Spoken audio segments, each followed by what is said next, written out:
Se eu estiver super respirando assim, para compensar uma acidose, uma hora eu vou cansar, concorda? E eu vou ter problema na frente. Então, o médico sabe em que momento está aquilo, porque todos esses mecanismos têm limite de compensação. Né? Então, eu tenho sim uma acidose, olha como o nome cresceu. Eu posso ter uma acidose, quem está acompanhando, pH para cá. Uma acidose respiratória, não é respiratória que está acompanhando o pH, com compensação de uma alcalose metabólica. O nome inteiro é esse. Ela é parcial ou não, se ela foi capaz de corrigir ou não esse pH por completo. Olha o nome como já está grandão. Esse nome grandão é o nome e sobrenome que eu falei para vocês, que vai dizer para o médico, olha, o problema está aqui, não está aqui. Resolve aqui, resolve ali. Né? Dose metabólica, compensação, etc, etc. Para cada desvio que eu tenho no pulmão ou no rim, eu espero que o contrário vai trabalhar para ele. Então, se eu tenho uma acidose metabólica, eu espero que o pulmão dele funcione dessa forma, para compensar. Faz parte do controle da vida. E o interessante aqui é que às vezes ele não compensa. E faz parte do meu diagnóstico. Faz parte do meu diagnóstico não ter essa compensação às vezes. Porque eu estou esperando que esse cara hiperventile, porque ele tem uma acidose, só que ele está sedado. Ele vai hiperventilar? Não vai. Porque ele tomou um monte de opioide na casa dele, e está meio comatoso, e perdeu o drive respiratório, medicação, não vai compensar. Então, eu espero que para cada tantinho de bicarbonato ele compense no oxigênio, no CO2, e se ele não faz, não é que alguma coisa está errada, faz eu olhar para um outro lado do diagnóstico, tá certo? E todos nós vivemos os últimos 4 anos, às vezes eu tenho várias coisas no mesmo paciente. Eu posso ter um paciente com acidose metabólica, que ganhou um covidão. E ele também tem, em cima da acidose metabólica dele, um dano pulmonar lascado e tem uma acidose respiratória. A vida não é tão fácil, né? As coisas estão se acumulando. Então, isso faz parte do processo diagnóstico desse lado. Entenda que o PCO2 é importante, o bicarbonato é importante, mas eles são mais importantes juntos. Não é o pH, não é o PCO2. A direção deles para uma acidose eu tenho que ter uma alcalose. Para uma alcalose eu tenho que ter uma acidose no outro órgão. E se eu não tenho, procura aí que você vai achar alguma outra coisa. Tá certo? E só aí que eu vou olhar a saturação. Só aí que eu vou olhar a saturação. E é interessante que eu vou olhar a saturação, porque eu tenho o oxigênio que está dissolvido no sangue e tenho o oxigênio que está sendo carregado pela hemoglobina. O meu sangue, a temperatura normal, tem uma péssima eficiência em carregar o oxigênio e a minha hemoglobina tem uma eficiência fantástica. Se eu esfriar esse cara, o meu sangue começa a ter uma capacidade de carregar o oxigênio, tanto é que em cirurgias cardíacas, etc, etc, eu consigo não ter, muitas vezes até célula, e eu consigo carregar o oxigênio. A hemoglobina tem 70 vezes mais capacidade de carregar o oxigênio do que dissolver no meu sangue. Por isso que ela passa. E a discussão é o seguinte, tem um númerozinho lá para preencher, que chama FO2. E aí você vai lá, do mesmo jeito, a temperatura dos 37 graus, desde que o mundo é mundo, aquele hospital, todo mundo está com FO2 de 21%. Tem que preencher. A gente vai explicar por quê. FO2 é a quantidade de oxigênio respirado. É a diferença entre eu estar no PAC e estar no VAC. Certo? O diagnóstico de insuficiência respiratória, de hipoxigênio, ele é dado não pela quantidade de oxigênio que carrega, e sim pela quantidade de oxigênio e o esforço respiratório. Em outras palavras, eu digo que o paciente está com hipoxemia leve, moderada ou grave na relação entre o PO2 e a FO2. Não é o PO2. É o PO2 e o FO2. Se ele está em 200 e 300, a hipoxemia, se ele é maior que 300, eu nem tenho. Entre 200 e 300, a hipoxemia é leve. Né? Entre 100 e 200, moderada, e severa, se menor que 100. O que quer dizer isso? Que um PO2 normal de 88, normal é acima de 80. Se eu estou respirando ar ambiente, 88 sobre 0,2, 440, acima de 300, eu não tenho hipoxemia, mas esse mesmo PO2 normal de 88, num paciente entubado com 60% ali de fração de inspiração, ele tem 147, ele já tem hipoxemia, é moderada para grave.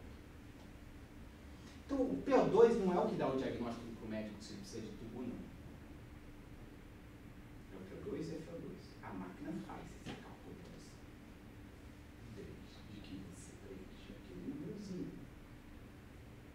Senão, alguém vai ter que fazer sozinho. Se alguém fizer sozinho, a chance de aumentar os erros no processo melhor, mais fácil que esse cálculo seja feito pela máquina. E esse número aqui, gente, 440 ou 147, é que vai ser usado para decisão clínica. Eu tenho que decidir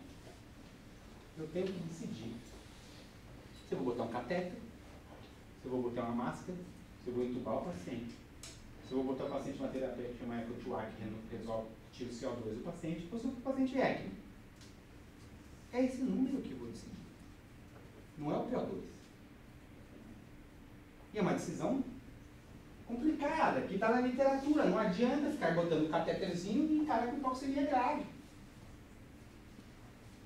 Está na literatura essa decisão. E é essa relação do PO2 com FO2. Por isso que ele tem que ser preenchido. E aí a gente vai para mais uma pegadinha. Quando a gente fala de paciente grave. Saturação de oxigênio, feito pela gaso, ou por aquele aparelhinho que mexe aqui, aí a gente vai ver a grande diferença. Aquele aparelhinho que põe na ponta do dedo, aqui, certo?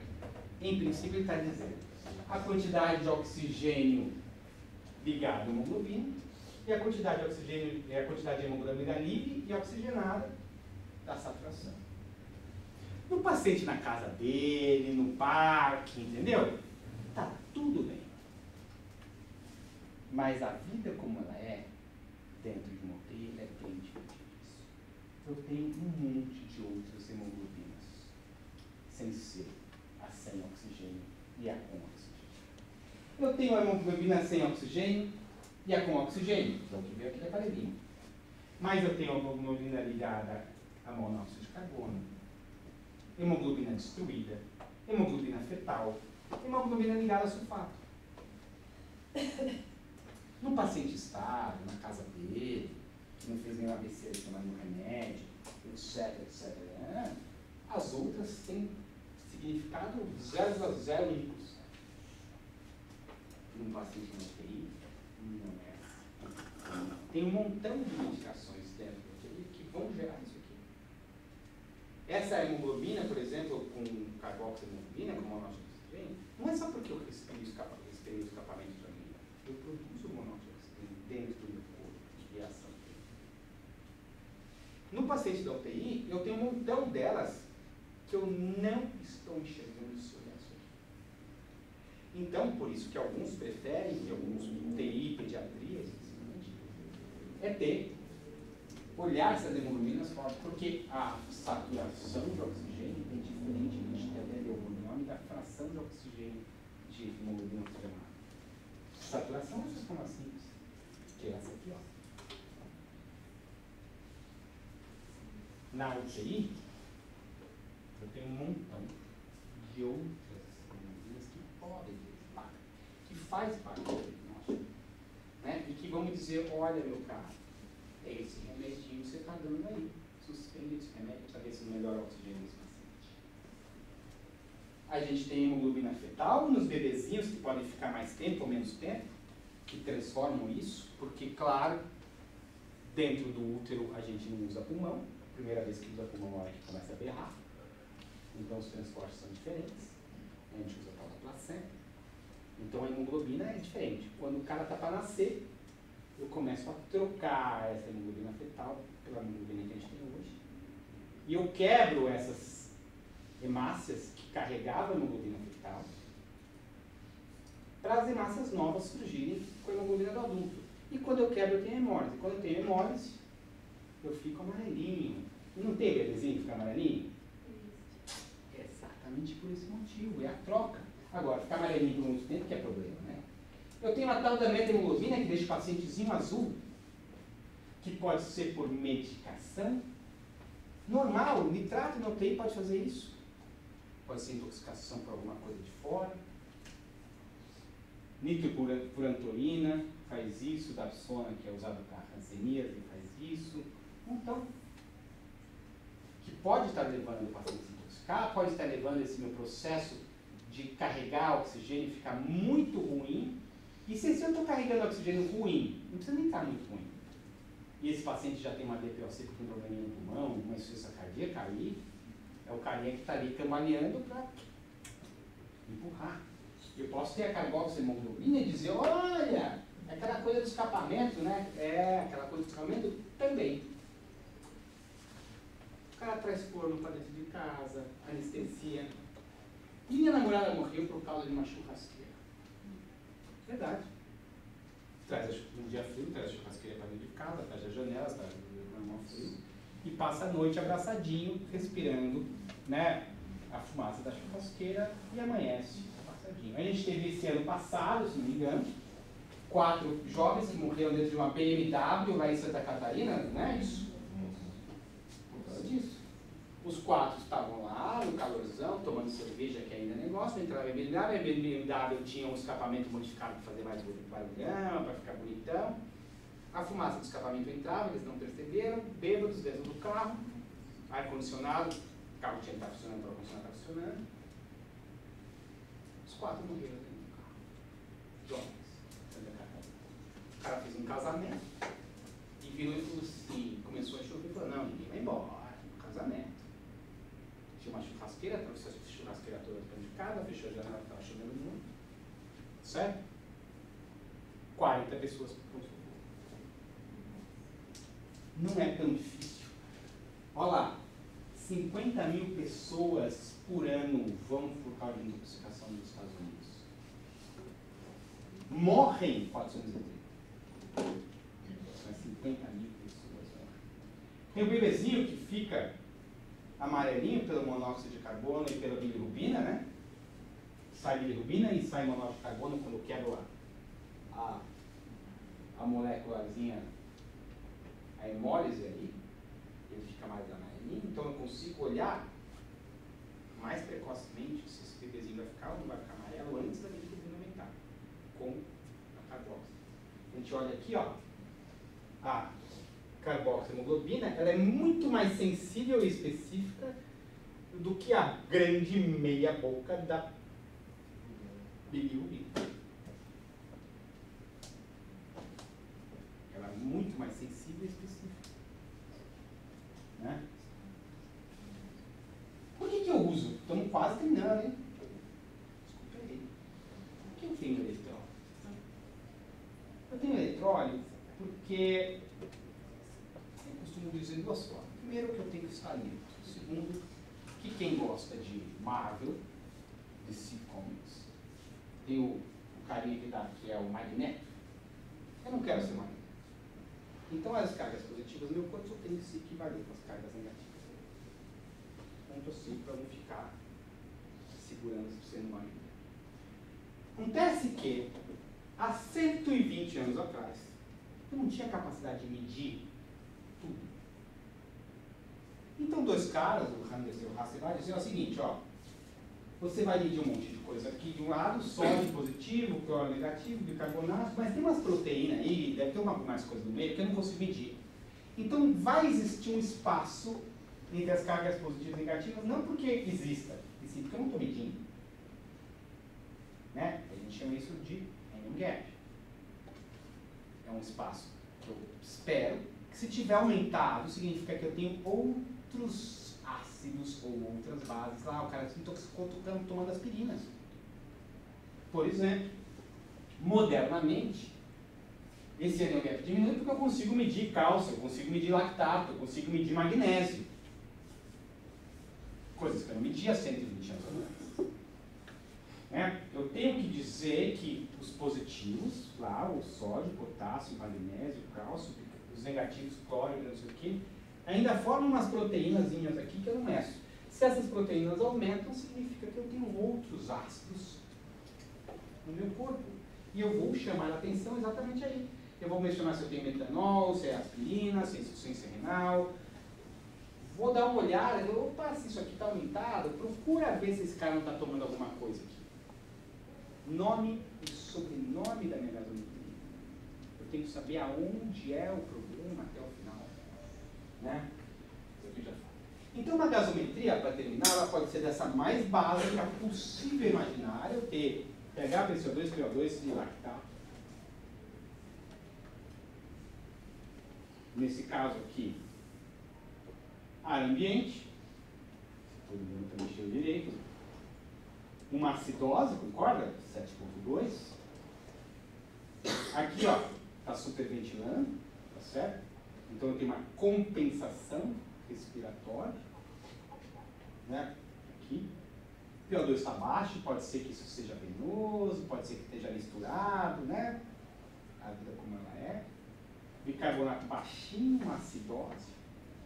Tá vendo aqui, ó?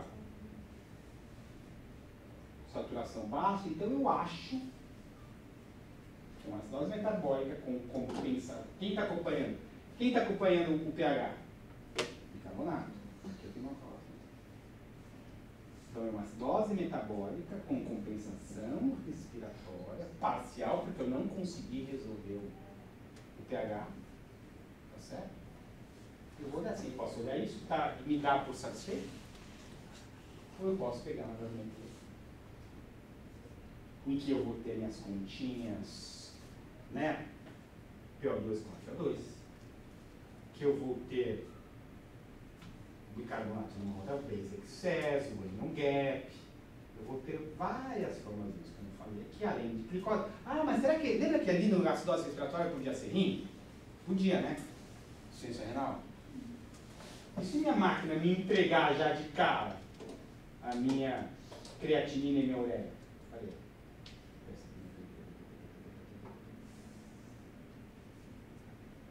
Às vezes entrega creatinina e ureia. Não está, nessa aqui não está. É vida real. E se minha máquina me entregar o anion gap para eu saber se está aumentado? Então, o P50, certo? Então, eu parto do princípio que uma gasometria ela vai desde o começo, quem pediu, por que pediu. Olha minha respiração do ar ambiente, quanto tem isso aqui, até minha mitocôndria lactato aumentado.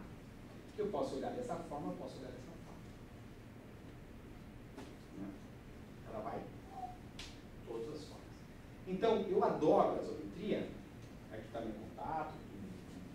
Eu adoro gasometria porque a gente pode falar de pulmão, de rim, de intoxicação, de namorados que morreram abraçados, que botaram a churrasqueira para dentro do quarto. Né? A gente pode falar de um montão de coisas. A gente pode falar do tempo que demorou para a amostra chegar no laboratório, da temperatura da amostra, do preenchimento da máquina. Né? A gente pode falar como eu olho a metahemoglobina no bebezinho. É um mundo de coisas.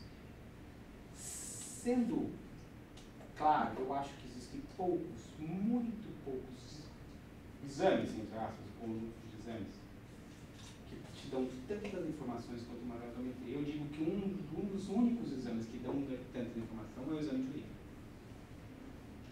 Né? Eu gosto, pH, né? Cilindro. Ah, não é porque eu sou nefrologista, não, mas a urina dá uma cacetada de informação de um monte de, até doença hepática, o exame de urina te dá informação. Doença genética. Então, assim, os poucos exames que podem rivalizar uma gasometria é o exame de urina completo. Uma gasometria completa também. O resto vai dar uma diquinha aqui, uma diquinha ali, etc. Que eu tenho hematócrito, tenho hemoglobina, tenho hemoglobina de uma forma que ninguém vê. Desde que eu saiba. Agradeço vocês bastante a oportunidade de falar sobre um assunto que eu gosto bastante. estamos aí para conversar com vocês. Espero ter deixado vocês mais ansiosos de quando vocês chegarem. É até uma igreja que às vezes a gente acha o buraco é sempre mais baixo. Muito obrigado. Perguntas estão aí, bolos, cafés. Eu sei que eu era a última pessoa entre vocês e esses bolos e esse café.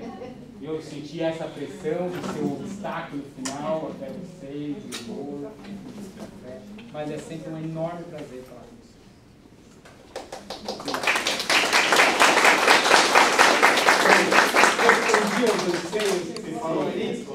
Muito legal. As lanternas ligadas. Na realidade, assim, a gente tem um laboratório, o pessoal da enfermagem, os médicos que estão presentes, e aí seria ter que ser aplicado para mais Estou à disposição. Interessante, inclusive, para fazer. E 1h15 eu cheguei em casa daí. Sim, seria interessante. Ju, aí eu contigo. Porque da educação a gente só intermedia. Sem dúvida. Certo? Alguém tem alguma pergunta? Alguém? Manda. Por exemplo, a gente tem um hábito de coletar gasometria, às vezes a gente coleta a gasometria e aproveita e já coleta os exames de sangue, às vezes o paciente é ruim de acesso. Isso. Se eu coleto esse sangue numa seringa de 10 e passo primeiro a minha gasometria, qualidade também não é prejudicada. Teu taquicardia agora. Teu taquicardia, meu. Porque eu já vi isso, né? Não, é de um amigo nosso. Não. Outro hospital, né? Eu ouvi falar, tal. Eu também tenho uns amigos meus que falam. Deu taquicardia por quê? Duas coisas vão acontecer nesse processo. Primeiro, quando você passa de uma seringa para outra, a pressão ali muda. Do ambiente é uma pressão de seringa. E você está ganhando pressão dentro daquela amostra. Então, por isso que a gente fala assim, ó, vamos colher na seringa certa, sem oxigênio, certo, para preencher a anteirinha, porque a pressão ali está controlada. Eu estou calculando pressão. Quando eu faço isso, eu aumento a pressão, eu diminuo a pressão, entra ar no sistema, porque não é perfeito, né? O sistema, entra ar sob pressão no sistema, né? É lógico que eu entendo, enquanto intensivista e trabalhando com diárias em que os pacientes não têm acesso a nenhum mais, todas as grandes dificuldades da vida como ela é. Eu entendo isso, né? Eu sei que muitas vezes é o que tem. Mas enquanto as melhores práticas, nem pensar. Certo? Nem pensar. É muito melhor, por exemplo, esse cara está na UTI. Eu não sei se vocês têm costume aqui de colocar PAI, né? Pressão. Não, deixa eu pensar. Né? Corda PAI. Né? Corda PAI. Muito melhor do que a outra questão é muitas vezes escolher no mesmo acesso que está a nutrição. Mesmo venosa com arterial, muda. Né? Isso muda. Então, normalmente, assim, uma gaso, perfeito, as melhores práticas, seria correr longe do membro que tem outros acessos, mesmo venosos. Na realidade, para todos os exames. Né? Até para diluição, né? Vem um sódio de 120, está no mesmo que o solhão está ligado ali, né? Então, 1500. Então, essas coisas a gente sabe qual é. Mas tem hemoglobina de 2. E o cara vivo respirando organizando. Exatamente. E diálise isso é muito comum, né? que os médicos nunca estão aqui. Por isso, deixa eu só fazer um apêndice para os médicos. Existe uma tendência mundial dos exames irem para o que a gente chama de point of care. Dos exames saírem do laboratório e ficar a máquina. E ficar o aparelhinho que vê creatinina, etc. Glicose, a gente já faz isso há 40, 50 anos. O que acontece aqui, eu sou um grande, eu sei que aqui eu estou no laboratório fazendo isso, eu corro risco de vida, mas eu sou um grande advogado dos exames virem para o paciente, não o paciente ir direto ao laboratório. Mas, tem um apêndice. Na formação do biomédico, do farmacêutico, do químico, do técnico, ele teve durante a sua formação o que era uma boa amostra. Ele teve durante a sua formação, né, muito mais específico, validação, correlação, sensibilidade, etc. Quando eu pego esse exame de creatinina ou um aparelho de gás, né, e ponho na UTI, o médico abre um sujeito aqui. Mas ele teve durante a formação o que é uma boa amostra? Não teve. Não é comparável. Ele não teve. Então, quando eu levo, já dizia o grande filósofo Homem-Aranha, com grandes poderes, vem grandes responsabilidades. Tá certo? Você tem o poder agora de, em 45 segundos, saber a sua gasometria? Junto com esse poder, tem que saber se essa amostra está boa ou não, e como é que eu tiro ar, como é que eu faço isso, que seringa e etc, etc, eu vou fazer. Eu sou o grande advogado do point of care, mas junto com o point of care, tem que ir o treinamento médico de verdade. Tem que ir. Só colocar a maquininha lá, eu vou escutar aqui o Mexaclan no interior do. Não, doutor, quando eu for minha máquina de gás não tem, os caras não querem. Eu escutei lá. Lógico, esse é um problema só de lá, que não tem. Entendeu? Junto com tem que ir o treinamento do point of care. Então, essa é uma grande. Porque o tempo, aí, desculpa, o tempo aqui diminui minha memória, diminui os erros de PO2, SO2, resposta. Grande parte dos grandes problemas que eu tenho em plenário se resolve no tempo. Bom, mas você sabe fazer isso. Vai colher a amostra no lugar certo. Vai ter isso. Então, tem toda uma outra variável que tem que ser treinada e discutida junto. Né? Junto no processo. Né? Mas isso que você falou acontece, não aqui, lógico, mas em outros hospitais que a gente conhece, tá? Por favor. Quando é para colher uma gasometria, que o paciente está recebendo O2, costuma-se dizer desliga o oxigênio para colher gás. A gente vê muito isso em tipo enfermaria, o paciente está com O2 e desliga para colher porque vai interferir na gás. Vai, mas o cara tá de O2? Não. Sim, mas eu estava ali, o meu sétimo slide dizendo, para ver se o que eu estou fazendo está dando certo. E o paciente Na está normalmente, às vezes, o que o pessoal faz? A UTI é muito comum acontecer isso. Eles fazem, pedem com oxigênio e sem oxigênio. Eles querem saber exatamente se está tendo troca. Porque ele está questionando exatamente. Eu estou colocando oxigênio, às vezes eu estou aumentando. Será que está absorvendo? Então tem esse aí existe uma. Se você tem essa gás completa, você precisa fazer isso. Sim. Certo? Número 2, o SUS. Ele tem alguns formulários antigos, do tempo que não existia a oximetria, etc, que dizia, para você poder solicitar pelo SUS oxigênio, você tem que ter esses dois exames com exame. Tá certo? Esse é um formulário de X anos atrás.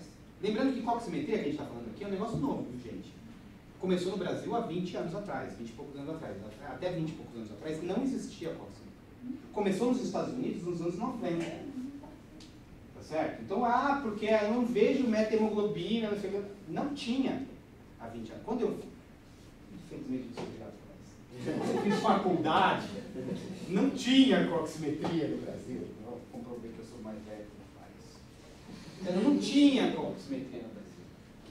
Né? Então, às vezes, você pega um médico mais velho, formado há mais tempo, não teve durante a formação dele, não precisa pedir, não precisa nem interpretar. Não tinha, não existia.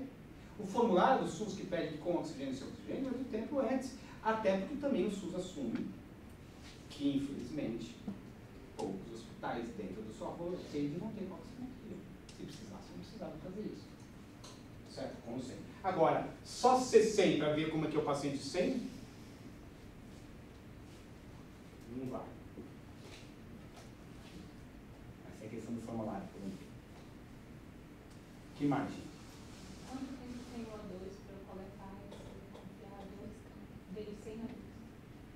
Então, primeiro ele não ficar azul e cair seco na sua frente, sem ar, né?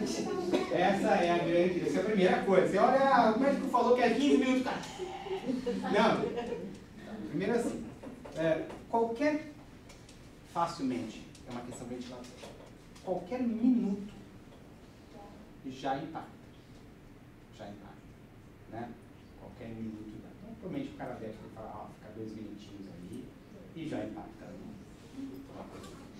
Mas eu me lembro, eu fiz durante o começo ali, eu fiz captação de órgãos. Morte cerebral, em vários hospitais, etc. E isso é uma questão interessante, porque você tinha uma diretriz sobre como você colhia PO2 não importava o PCO2. E eu não deixava o paciente assim, o paciente não está, por exemplo. Interessante, essa era uma discussão que tinha naquela época, falando 20 e poucos anos atrás.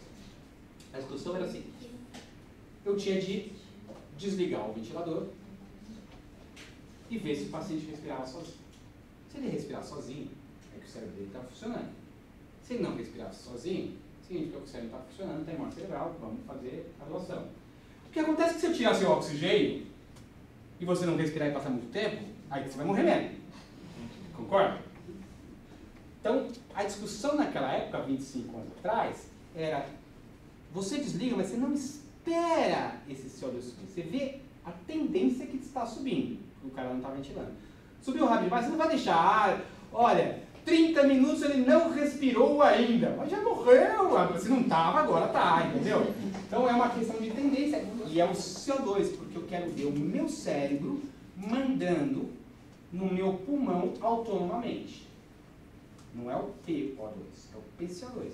Se o meu cérebro, eu tenho sensorzinhos aqui na minha cara, que diz o seguinte, olha, baixou o oxigênio, o meu cérebro manda, respira, e vai baixar o CO2. Se o meu cérebro não, mas é uma função que tem aqui, ó, embaixo, não é nem aqui em cima, que é o do básico da vida. Então, se eu não tenho isso, o cara não vai respirar sozinho, ou o cara está sedado, né? Tem várias outras questões. Então, eu não espero chegar. Olha só, o PCO2 dele está 80 e não sei quanto, 90, 100.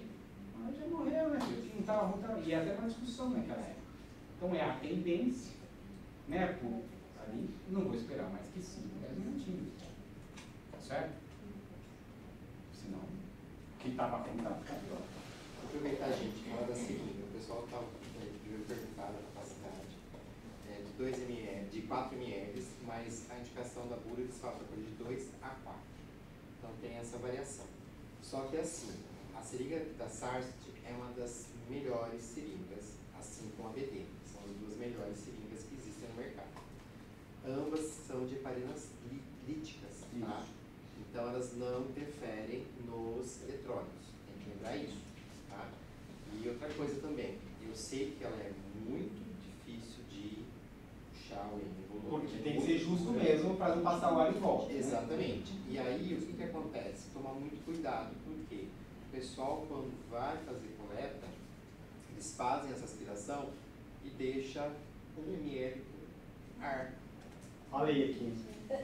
Tirar o ar, preste atenção nisso daí, porque chegar, é uma coisa pra gente no laboratório, é até muito óbvio, como a gente está fazendo dosagem de gases, se você pegar gás ambiente, vai ter troca, considerando que a pressão está fora da hemoglobina, do sangue é muito menor, então ele vai escapar. Conforme a gente tira, depois de 10 minutos, foi embora um monte de oxigênio e um monte de CO2, tem que lembrar disso.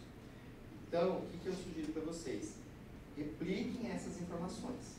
Repliquem as informações em relação à punção e também a retirar o ar. Porque para a gente é até comum isso daí.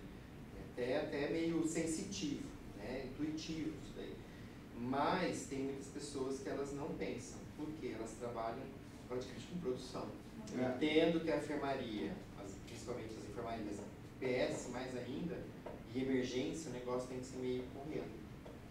Mas assim, às vezes isso é a diferença entre o paciente ser bem conduzido ou não. Então vocês têm que lembrar desses detalhes, tá? Então assim, O laboratório está à disposição para vocês também, para vocês tirarem essas dúvidas. Algumas vezes até interpretação de resultados. O que aconteceu? A gente já pediu para o Dr. Rubens, inclusive, vir, porque para a gente olha a gasometria e fala assim, isso é compatível. Então, assim, aconteceram algumas vezes e isso foi bem, assim, enigmático, a gente começou a olhar melhor para dentro, do laboratório mesmo, para ver tanto as boas práticas de enfermagem, que a gente não detém, mas as boas práticas do laboratório que nós detemos esse conhecimento. Então, assim, se vocês tiverem dúvidas, não fiquem envergonhados. Não existe dúvida boba, não existe dúvida idiota, não existe dúvida que não deve ser perguntada. Tá? Tem muita gente que não pergunta porque, isso é básico. Não é básico, como o Dr. Rubens comentou. Eu tenho também um pouquinho de tempo de formação. E assim, na minha época, a interpretação era uma. Eu lembro quando começaram a discutir N1-GAP há um tempinho atrás, né? Porque foi ontem, praticamente, isso. E até hoje, as pessoas não sabem usar o N1-GAP. As pessoas não sabem usar a coximetria, não sabem mesmo. Inclusive, eles não sabem, porque é coisa nova mesmo. E assim, normalmente, as universidades, né, os cursos, tanto de enfermagem, medicina, biomedicina, farmácia, eles dão o básico. Gasometria, inclusive, nos cursos de farmácia, de biomedicina, de bioquímica, é um ampassão para falar de pH, PCO2 e PO2. Só. De enfermagem, acredito que esteja no mesmo nível. E de medicina, aprende na prática. Porque, assim, a quantidade de tempo de teoria que a medicina tem é muito pequena. E o tipo de método é aprender na prática. Então, eles fazem isso. Então, vocês fiquem à vontade, podem perguntar. Se vocês tiverem algumas outras dúvidas e quiser passar para a Ju, de repente, ela me passa. Se nós não consigamos no laboratório, eu passo para o Dr. Rubens e ele responde para a gente. No mínimo, na seringa, 2 ml. No mínimo é 2 ml. Tem que completar. Então, assim, lembra aqui que eu falei? É aquele não pode 2 a 4. Ela completa. Não pode ter ácido. É assim, eu vou Mas tem trabalho se você botou, não, para trás, não tem. Ela é ruim para puxar. Ela tem que estar completa, não tem que ter exatamente, você puxou até aquela quantidade. Normalmente, o que as pessoas fazem? Elas tiram e puxam um pouquinho mais para fazer. Não pode sobrar o ar ali. Você tem que, se você puxou mais, se sobrou um dedo ali, ou que seja meio dedo, você vai jogar fora esse ar até que complete etc. Depois você rosqueia. E aquela rosca, se você puxar, ela forma pressão e vai, porque não tem. Sobre o volume é importante dizer, depende do modelo de equipamento, você precisa de uma quantidade. Esse equipamento mais sofisticado, ali como estava na foto, eu preciso de 145 microlitros para fazer a amostra. 0,15 ml. O equipamento que vocês têm, eu acho que eu preciso de 160 para diferenciar. Então não dá 0,2 ml. Só que para eu entregar 0,2 ml, eu preciso ter pelo menos pelo 0,5. Entendeu? Então, assim, isso daí depende do volume. E tem a questão da homogeneização também. Aquela jogadinha de homogeneizar, ela é muito importante. E assim, porque na hora que você homogeneizar, tem aí que vai fazer ter contato, né? Tem que fazer exatamente isso daqui e isso daqui. Exatamente. Muita gente faz o seguinte, eu já vi coleta assim. As pessoas, elas fazem as coletas e tiram e deixam parado do lado. Depois que dispensou o paciente, você vai mexer com as amostras. Ou seja, a hora que começa o processo de coagulação, mesmo que tenha anticoagulante ali, ele vai continuar no meio da amostra. E lembrando o seguinte, essa heparina da seringa de heparina, ela é em gel. Em outras palavras, ou você faz assim, ou a heparina não entra em contato com todas as partes e vai coagular. Então, tomar cuidado nisso. Homogeneização, a gente percebe muito isso. Não somente na gasometria, tá? Então, assim, muitas vezes o que a gente percebe também, a falta de homogeneização na gasometria, na ponta dela. Porque você puxou o sangue e foi levando toda o bico dela, que estava ali com a heparina, foi entrando. E aí, o que aconteceu? Pegou, você foi homogeneizou, só que o biquinho dela está um pouquinho coagulado. Entendeu?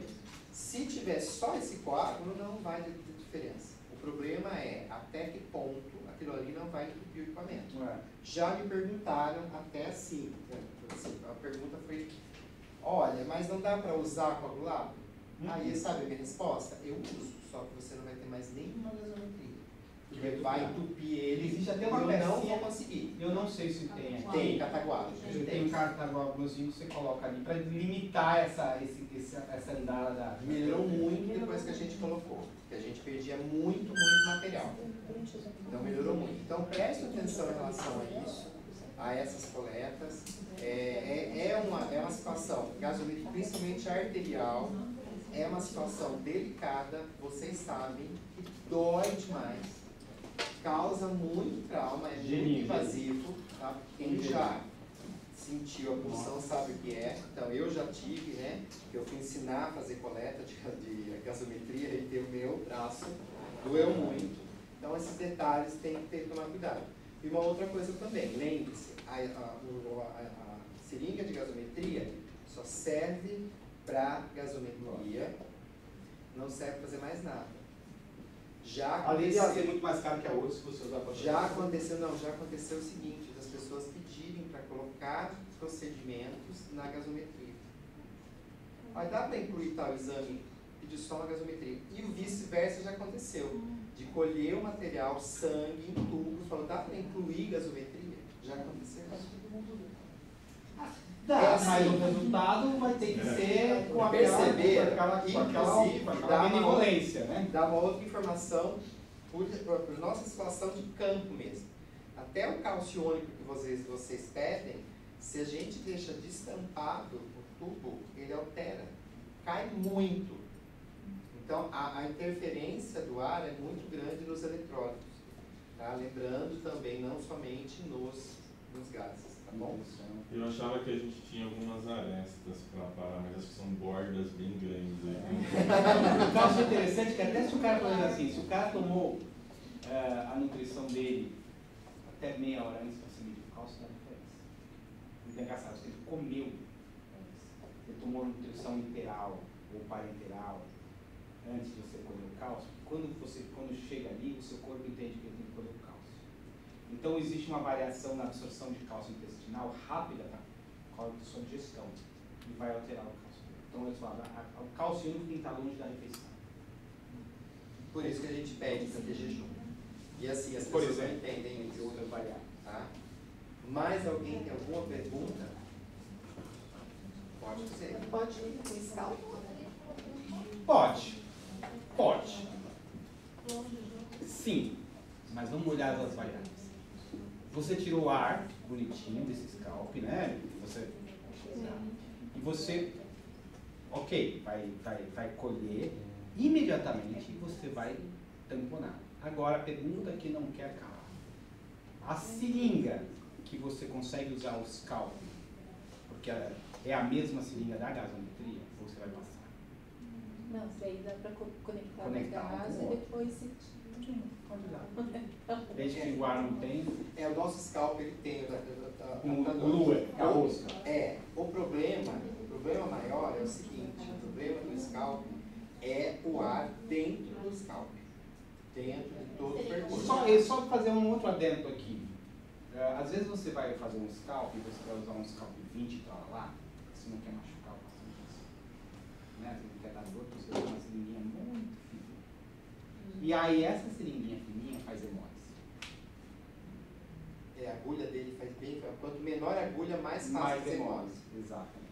Essa é uma outra variável que às vezes não está, porque essa pressão e essa agulha fininha faz fazer uma hemólise.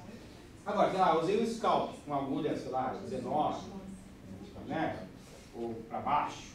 Nossa, difícil usar 18 para baixo, sempre para 20 para cima. Se for criança, tudo bem, mas se for adulto. Então, mas tem essa questão do tamanho para fazer hemólise, né? A pressão, o tamanho, passar, a hemácia não é tão pequenininha assim. Qual o tamanho adequado de agulha? Eu acho que... 5 para 7. Eu acho que é 22, 20. E eu já colhi. A Não roxinha dá tive certo? problema, dá certo. Já colhi. O problema é a mão. Quando você funciona com uma agulha muito fina, a 20 por 5,5, por exemplo, na hora que você está puxando, você faz uma pressão.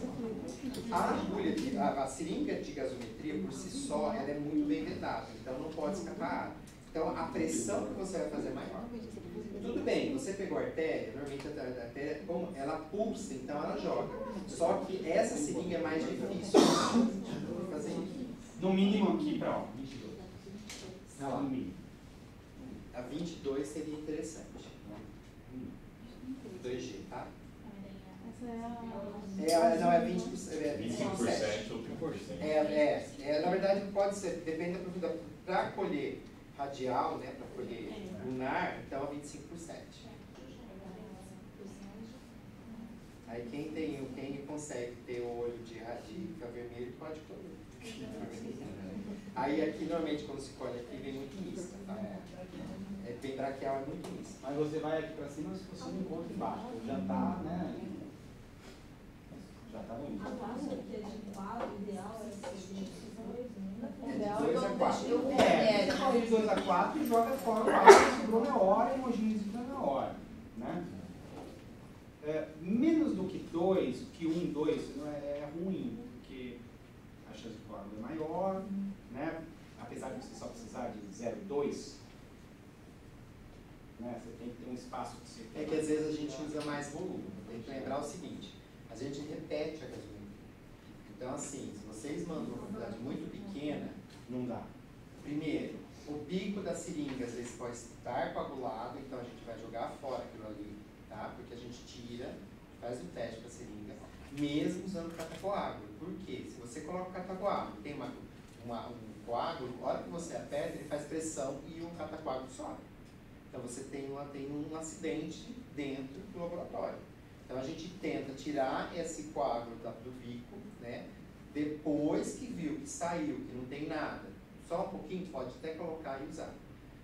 Lembrando que é o seguinte, o equipamento, se vocês olharem, exatamente a gente tem o Prime, tá? E o Prime, ele tem um monte de canalículos, que são bem fininhos. Então, às vezes, vocês estão achando que é macrocoágulo. Não. Microcoágulo também pode interferir. É interessante que qual que é a tecnologia dentro, eu tinha isso em uma outra apresentação. A tecnologia é o seguinte, eu aspiro 0,2 ml, só que isso eles dividem, eu tenho que fazer lactato nessa amostra, cálcio nessa amostra, PO2 nessa amostra, né? Eu tenho que fazer o CO2 total, eu tenho que fazer o pH, etc. Eu tenho um cartão em que essa amostra vai entrar, ela vai dividir para cada enzima. Eu tenho a enzima que vai ver o lactato, eu tenho uma luzinha que vai olhar a hemoglobina, né? Eu tenho uma outra coisinha que vai ver o potássio, etc. Então, não é um canalzinho só. Ele vai dividir em 5, 6, 7 canaizinhos, porque são métodos de ver a amostra diferentes. Eu vou ver luz, eu vou ver enzima, eu vou ver membrana semipermeável, eu vou ver várias coisas ali. Então eu vou pegar aquilo, jogar num 4, 5, 8, depende do modelo, e aí eu vou fazer cada teste de negocinho e depois eu vou jogar no lixinho, que é o saquinho lá fora. Né? Não está em série isso, assim, olha, primeiro fazer o carbonato, depois fazer. Não é assim. Ele divide entre várias. Eu tenho um smodal. O aparelho nosso é o que faz a massagem? Na verdade a gente tem na verdade, a parte de coximetria, ele não tem.